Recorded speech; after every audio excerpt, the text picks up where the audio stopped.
Welcome to our channel Pragati white. ठीक है, इसमें एसईओ की सेकंड पार्ट को कवर करने वाले हैं। हमने फर्स्ट पार्ट पहली वीडियो में कवर कर चुके हैं। मैंने आपसे बताया था कि रेगुलर वीडियोस अपलोड होंगी एसईओ की, जिसमें हम फुल कोर्स को कवर करेंगे। इस सीरीज़ में काफ़ी सारी चीज़ें हैं और मैंने इसमें प्रैक्टिकल चीज़ों को भी कवर करा है। ठीक है, आपको वीडियो स्टार्टिंग टू एंड तक देखनी है। तो चलते हैं आगे। टाइप्स ऑफ एसईओ के टाइप्स क्या होते हैं, है ना, या किस तरीके का एसईओ एक्चुअल में एसईओ मैंने क्या होता है वो मैंने आपको पहली वीडियो में बता दिया। तो इसमें टाइप्स पढ़ने वाले हैं। एक white hat SEO, second black hat SEO, एक ग्रे हैट एसईओ, यानी कि 3 तरह के एसईओ होते हैं। ठीक है, वाइट हैट एसईओ क्या होता है? और एक्चुअल में वाइट हैट एसईओ है क्या? सर्च इंजन के रूल्स के गाइडलाइंस के मुताबिक काम करने का एक बिल्कुल सही और सेफ तरीका। इसके मेन मकसद सर्च इंजन को धोखा दिए बिना यूज़र को हाई क्वालिटी और हेल्पफुल कंटेंट देकर वेबसाइट की रैंकिंग को ऑर्गेनिक तरीके से बढ़ाना होता है। समझ आया? इसमें कुछ चीज़ों पर जोर दिया जाता है, जैसे कि इसकी जो क्वालिटी होती है बहुत हाई क्वालिटी होती है, एक ऑर्गेनिक ग्रोथ देता है। ठीक है, रिलेवेंट कंटेंट होता है ह्यूमंस के लिए जो ट्राई करते हैं सर्च इंजन पर, या उसके जो भी सर्च करते हैं उनके लिए एक बेहतर और हाई क्वालिटी प्रोवाइड करता है किसी भी कंटेंट की। तो देखो, benefit of white hat SEO. Actual में बेनिफिट्स क्या होते हैं वाइट हैट एसईओ के? इसमें पहला है, ये बिना किसी शॉर्टकट के पूरी तरह लीगल और नेचुरल तरीक़ों से वेबसाइट पर ट्रैफिक लाता है। सेकंड, गाइडलाइन और एल्गोरिदम कंप्लेंट्स। ये सर्च इंजन को रूल्स और अपडेट के मुताबिक चलाता है, जिससे वेबसाइट पर पेनल्टी या बैन होने के खतरे ज़ीरो हो जाते हैं। ठीक है। थर्ड होता है लॉन्ग लास्टिंग सस्टेनेबिलिटी। इससे मिली रैंकिंग हमेशा के लिए स्टेबल और परमानेंट होती है, जो लंबे समय तक बेहतरीन रिजल्ट्स देती रहती है। फोर्थ, पॉजिटिव ऑनलाइन रेपुटेशन, यानी कि आपके ब्रांड की मार्केट में ट्रस्ट, अथॉरिटी और रेपुटेशन को बढ़ाता है, जिससे यूज़र की वेबसाइट पर भरोसा पक्का हो जाता है। आगे चलते हैं, techniques of white hat SEO. यही है पहले पॉइंट में भी कि एसईओ और यूज़र फ्रेंडली वेबसाइट बनाना, ताकि लेटेस्ट दिखे वेबसाइट। स्पीड और रिस्पॉन्सिवनेस होनी चाहिए दूसरे में, यानी कि वेबसाइट फास्ट तरीके से लोड हो और मोबाइल फ्रेंडली हो। ठीक है, जिससे ट्रस्ट बिल्ड होता है और एक्सपीरियंस बढ़ता है। थर्ड भी यही है कि एवरग्रीन क्वालिटी कंटेंट होना चाहिए, ऐसा लाजवाब कंटेंट जो सालों तक यूज़र के काम आए। फोर्थ कंटेंट होना चाहिए, फोर्थ पॉइंट यानी कि keyword rich Meta and tags का इस्तेमाल, यानी कि इस तरीके से मेटा टैग्स होने चाहिए जो कंटेंट के मुताबिक सही कीवर्ड यूज़ करके गूगल को पेज को एग्जैक्ट मतलब समझा दे, यानी कि रैंकिंग को बढ़ा दें। और नेक्स्ट आता है ब्लैक हैट एसईओ। ये चीज़ें क्या होती हैं समझते हैं। देखो, जैसे आपने वाइट हैट एसईओ पढ़ा, बिल्कुल एग्जैक्ट इसी तरीके से ब्लैक हैट एसईओ काम करता है, यानी कि बट इसका अपोजिट है, बिल्कुल अपोजिट है। देखो, एक कम्प्लीटली एक अनएथिकल प्रोसेस होता है, इसके द्वारा वेबसाइट को बहुत ज़्यादा खतरा होता है। ठीक है, गूगल इसे 2 मिनट में पेनलाइज करता है। वोलेटाइल और सर्च इंजन गाइडलाइंस के और एल्गोरिदम के अपोजिट में काम करता है, जो इसके लिए बहुत बेटर नहीं है किसी वेबसाइट के लिए, अगर आप वाइट हैट एसईओ को यूज़ करते हो, है ना। ये क्विक, बट ये रिजल्ट तो प्रोवाइड करता है क्विक, बट ये ना आपके लिए बहुत ज़्यादा हार्मफुल हो सकता है। मैं इसको आपको लिए रिकमेंड नहीं करूँगा आपको फ़िलहाल, या फिर अगर आप वेबसाइट को यूज़ करते हो तो आपको सिर्फ और सिर्फ अभी वाइट हैट एसईओ का ही यूज़ करना चाहिए। तो चलते हैं टेक्निक्स सीखते हैं कुछ जो ब्लैक हैट एसईओ के अंदर यूज़ होती हैं, वो आपके लिए बहुत ज़्यादा ज़रूरी है। और टेक्निक्स आपको इसे थ्योरी में समझ नहीं आएंगी, मैं आपको इसे और क्या कहते हैं प्रैक्टिकल में दिखाता हूँ। ठीक है, तो प्रैक्टिकल समझते हैं। मैंने अपनी वेबसाइट है मेरी एक, जो मैंने अभी क्रिएट करी है वर्डप्रेस पे। अगर आपको वर्डप्रेस सीखना है ना, तो आप मुझे कमेंट कर देना नीचे। तो जैसे हिडन टेक्स्ट होते हैं किसी वेबसाइट पे, या पेड लिंक्स होती हैं, वो कैसे काम करती हैं टेक्निक्स। जैसे देखो, चलते हैं वेबसाइट पे। ये मेरा डैशबोर्ड है वर्डप्रेस का, और जिसमें हम पेज वाले सेक्शन पर जाएंगे। पेज वाले सेक्शन पर जाके हम होम वाले, जैसे मैंने होम एडिट करा है, एडिट विद एलिमेंटर। एलिमेंटर एक तरह का प्लगइन होता है जो इसमें यूज़ होता है। ठीक है, तो इसके थ्रू हम पूरी अपनी वेबसाइट को कस्टमाइज़ करते हैं। एलिमेंटर यही काम करता है एक्चुअल में, कस्टमाइज़ करने का। ठीक है, तो सीखते हैं आगे। ये लोड होता है, 2 सेकंड रुको। हो चुका है। तो ये मेरी वेबसाइट है, मैंने इसमें अपना जो हेडर पार्ट है, इसमें मैंने H1 हेडिंग डाली है। ठीक है, H1 हेडिंग को पहले देखते हैं कि अगर ये हिडन हो जाए तो ये किस तरीके की लगती है। तो ये क्या होता है, ब्लैक हैट एसईओ के अंदर आता है। अगर आपने पीछे देखो, अगर आपका ये पूरा वाइट डैशबोर्ड है, ठीक है, अगर वाइट डैशबोर्ड पे रेड कलर की पूरी हेडिंग H1 लिखी है ना, अगर मैं इसका कलर चेंज करके वाइट ही कर दूँ तो ये पूरी तरह हिडन हो जाएगी। जैसे मैं समझाता हूँ आपको।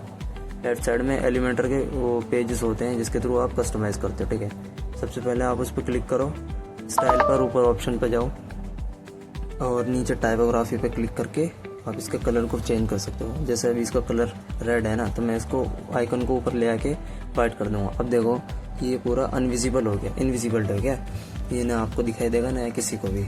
गूगल के बोर्ड्स कन्फ्यूज हो जाते हैं, जिससे उनको लगता है कि ये ब्लैक हैट एसईओ का यूज़ कर रहा है और वेबसाइट को पैनलाइज करने में उन्हें टाइम नहीं लगता। ब्लैक हैट एसईओ समझ आया, टेक्निक समझ आई। आर्टिकल स्पिनिंग भी इस तरीके से काम करती है। इसमें भी दूसरी वेबसाइट्स के आर्टिकल को चुरा के कुछ कुछ वर्ड के सिनोनियम्स को चेंज कर देते हैं, बाकी वही कंटेंट होता है। गूगल को लगता है कि ये यूनिक है, बट ये ब्लैक हैट एसईओ के अंदर आता है। हिडन लिंक्स लगा देना, हिडन लिंक्स बेकार होती हैं, ठीक है। आपकी वेबसाइट के लिए हिडन लिंक्स भी बहुत ज़्यादा बेकार होती हैं, बिल्कुल कोई काम की नहीं है। जैसे क्लॉकिंग आ गया, क्लॉकिंग क्या, इसमें सर्च इंजन बोर्ड्स को एक पूरा ऑप्टिमाइज टेक्स्ट पेज दिखाना, ठीक है, और ये यूजर को स्कीम या बैटिंग साइट पर रिडायरेक्ट कर देना। वेबसाइट ओवर ऑटो, इसका मतलब है कि रैंकिंग के चक्कर में कीवर्ड और लिंक्स को इतना रोबोटिक बना देना कि कंटेंट नेचुरल लगे और गूगल पेनलाइज कर दे। कंटेंट स्पैम, एड रेवेन्यू या ट्रैफिक के लिए बिना किसी ह्यूमन रिव्यू या एआई टूल से यूज दूसरी साइट से कॉपी करके हज़ारों बेकार पेजेस पब्लिश करना। लिंक मैनिपुलेशन भी यही है, एल्गोरिदम को धोखा देके पैसा देकर या पीबीनियंस को बनाकर ऑटोमेटेड टूल को फेक या आर्टिफिशियल बैक लिंक खरीदना। एसईआरपी स्पैम भी यही होता है, सर्च इंजन रिजल्ट में फेक लोकेशन वगैरह लगाना और क्लोग्ड वेबसाइट का यूज़ करना। एक ऐसी धोखेबाज वेबसाइट जो एक ही यूआरएल पर गूगल बोर्ड को कुछ और रियल यूज़र को कुछ और दिखाती है, ये सारी क्लोग्ड वेबसाइट होती हैं। अब देखो ग्रे हैट एसईओ होता क्या है, ये इन दोनों का मिक्सअप होता है, यानी कि ब्लैक हैट एसईओ और वाइट हैट एसईओ का एकदम मिक्सअप है। देखो आप इतने तो स्मार्ट हैं, इसे पढ़ सकते हो। तो आगे चलते हैं टाइप्स ऑफ एसईओ एक्टिविटीज़, यानी कि इसमें कुछ एक्टिविटीज़ आती हैं, जैसे कि ऑन पेज एसईओ एक्टिविटी। ये क्या होती है, जैसे अपनी वेबसाइट के अंदर कंटेंट, इमेजेस और एचटीएमएल कोड को सही तरीके से लिखना या सही करना ताकि गूगल उसे आसानी से रैंक कर सके, ठीक है। वो टारगेट वर्ड जो अपने आर्टिकल टाइटल और टेक्स्ट के अंदर नेचुरल तरीके से उसे यूज़ करते हैं ताकि सही ट्रैफिक मिल सके, ठीक है, समझ आया। और इसमें कुछ कीवर्ड्स यूज़ होते हैं, जैसे ऑन पेज कीवर्ड्स होते हैं या of page keywords. On page मैंने आपको बता दी, वो टारगेट वर्ड जो अपने आर्टिकल या टाइटल टैग्स में यूज़ करते हैं, ठीक है। ये सारे समझ आया। की टर्म्स भी ऐसे होते हैं। ऑफ पेज में मतलब जो दूसरी वेबसाइट आपको बैकलिंक देती हैं देते वक्त अपने कंटेंट में उसे यूज़ करती हैं, जैसे कि आपने किसी अपनी वेबसाइट का लिंक किसी दूसरी वेबसाइट को दिया, वहाँ से क्राउड आया आपकी वेबसाइट पे, ये होता है off page keyword. On page optimisation process में क्या होता है कि देखो ये चीज़ें मैं आपको समझाता हूँ। जैसे स्टाइल और स्ट्रक्चर आ गया, हेडिंग 1 और हेडिंग 2, हेडिंग 3, इसको एक शॉर्ट पैराग्राफ और क्लीन मेन्यूज का ऑर्गेनाइज करके ताकि यूज़र को गूगल बोर्ड्स भटका ना सके, अप टू डेट कंटेंट होना चाहिए। और third, optimise the technical mechanism of your website, जैसे वेबसाइट का यूआरएल अच्छा होना चाहिए, पेज नेम अच्छा होना चाहिए, meta tag, breadcrumbs, navigation, on page heading. अभी तुम्हें सारे अनसुनी चीज़ें लग रही हैं, चलो प्रैक्टिकल में समझाता हूँ, साइड में आ जाओ, ठीक है, समझो। जैसे हमारा गूगल ओपन होता है, गूगल पर हम एक वेबसाइट खोलते हैं फ्लिपकार्ट, इसके अंदर जब जाते हो ना, या जो ऊपर देखते हो, वो जो होती है वो तुम्हारी क्या होती है, और तुम्हारी एक्सएमएल साइट होती है, यानी कि यूआरएल होता है, ठीक है, किसी पेज का। ये आपकी वेबसाइट का पेज नेम होता है, या आपके मेटा टैग्स होते हैं। ये जो आप देख रहे हो ना ब्लू लिंक होती है, ये मेटा टैग होती है, इसे मेटा टैग कहते हैं। और जो ऊपर ये जो लिखा होता है ना फ्लिपकार्ट के जस्ट नीचे लिखा है, ये डिस्क्रिप्शन होता है। ये पूरे का पूरा ये आपका जो ये होता है सोशल शेयरिंग, जो आप करते हो सोशल शेयरिंग, ठीक है। बॉडी ऑफ टेक्स्ट होता है पूरा, एंकर टेक्स्ट इसमें यूज़ होते हैं। साइट मैप, पूरी वेबसाइट का एक मैप होता है ताकि जिससे क्रॉलर को पता चल सके आपका कौन सा पेज किधर है। ये मेटा टैग समझ आया। हेडिंग 1, हेडिंग 2 का इस्तेमाल होता है और काफ़ी सारी चीज़ें, ठीक है, समझ आया। मैंने प्रैक्टिकल में आपको बहुत अच्छे से समझाया। इमेजेस, सोशल शेयरिंग, वो आपने सारी चीज़ें पहले ही देख चुके हो, ठीक है। टेक्निकल एस्पेक्ट्स फॉर एसईओ, इसका मतलब क्या होता है आज से समझते हैं। कंपैटिबिलिटी क्या होती है समझो, यानी कि वेबसाइट का सभी डिवाइस और ब्राउज़र पर बिना किसी एरर के बिल्कुल स्मूथ और सही चलाना। स्ट्रक्चर डाटा मार्कअप, एक ऐसी बैकएंड कोड जो गूगल को आपके कंटेंट को एग्जैक्ट मैच समझता है, ठीक है। 301 रीडायरेक्ट का मतलब है एक परमानेंट कमांड जो यूज़र को गूगल बोर्ड को पुराने बदले हुए यूआरएल से ऑटोमेटिक नए यूआरएल पर भेज देता है। 404 कस्टमाइजेशन का मतलब है खराब या डिलीट हुए लिंक्स पर आने वाले यूज़र के लिए एक सुंदर पेज बनाना जिसमें सर्च बार और होम लिंक हो ताकि यूज़र साइट छोड़कर ना जाए और हमारा क्या हो, बाउंस ना हो, हमारी साइट बाउंस ना होनी चाहिए, ठीक है, जिससे रैंकिंग ना गिर सके। एचटीएमएल साइट में क्या होता है, ये सारी मैंने आपको समझा दी। एक साइट में पूरी वेबसाइट का एक साइट वो होता है, मैप होता है, जिससे एक्सएमएल रोबोट जो होते हैं वो उनको हेल्प मिलती है गूगल सर्च कंसोल के थ्रू कि हमारा पेज का कौन सा, हमारी वेबसाइट का कौन सा पेज किस साइड में है, ताकि हमारे रोबोट को पता चल सके और वो अपने यूज़र्स को बेहतर रिजल्ट प्रोवाइड कर सके। ठीक है, ओके डन, समझ आया। तो नेक्स्ट पेज पे चलते हैं, और सारी चीज़ें कवर करनी है, बहुत सारी चीज़ें हैं, बट मैं इसमें एक पार्ट में नहीं समझा सकता, वो मैं आपको डिस्ट्रीब्यूट करके नेक्स्ट पार्ट में समझाता रहूँगा। What is of page SEO, अभी एक्चुअल में होता क्या है, ये सारी चीज़ें समझो। वैसे मैं आपको पहले समझा सकूँ, बट देखो, अपनी वेबसाइट के बाहर काम करना ताकि इंटरनेट पर आपकी साइट का भरोसा और अथॉरिटी बढ़े। इसमें इंटरनल लिंकिंग होती है, जैसे लिंकिंग होती है, इसमें लिंक फॉर्मेट होते हैं, इंटरनल लिंकिंग और एक्सटर्नल। इसमें यूनिफॉर्मेटिव लिंक क्या होती है, ठीक है, यानी कि अपने ही ब्लॉग पेज को अपनी ही वेबसाइट के दूसरे रिलेवेंट पेज से लिंक करना ताकि यूज़र और गूगल बॉट्स पूरी साइट घूम सकें। एक्सटर्नल लिंकिंग भी होती है, अपने आर्टिकल्स के अंदर किसी दूसरी बड़ी ट्रस्टेड वेबसाइट का, वो विकिपीडिया जैसी वेबसाइट का लिंक लगाना ताकि आपकी जानकारी बढ़िया और सच्ची लगे। यूआरएल लिंक, ठीक है, और किसी भी लिंक लगा दो, किसी भी यूआरएल का एड्रेस डायरेक्टली लिंक की तरह यूज़ करना किसी भी पेज का।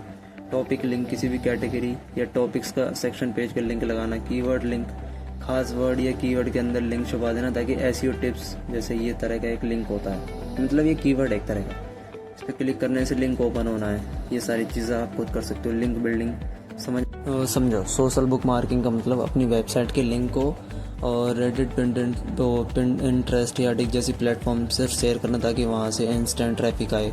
बिजनेस लिस्टिंग करना, गूगल मैप, ये हेल्प जैसे लोकल डायरेक्टर्स पर अपने बिजनेस का नाम एड्रेस डालना। क्लासिफाइड सबमिशंस, OLX या रेगुलर जैसी क्लासिफाइड वेबसाइट पर अपने प्रोडक्ट या सर्विस का ऐड देना। आर्टिकल या ब्लॉग, यानी कि मीडियम या एजीन आर्टिकल जैसे हाई अथॉरिटी वेबसाइट पर नए आर्टिकल्स लिखकर उनके अंदर से अपनी वेबसाइट को लिंक देना। ये सारी चीज़ें, ठीक है। कंटेंट मार्केटिंग हो गया, और सोशल मीडिया ऐप्स वगैरह के थ्रू अपनी मार्केटिंग करना। Image submission, Pinterest, Flickr जैसी वेबसाइट या इंस्टाग्राम पर अपनी वेबसाइट की सुंदर इमेजेस डालना। तो वीडियो एंड हो चुकी, वीडियो ख़त्म हो गई है।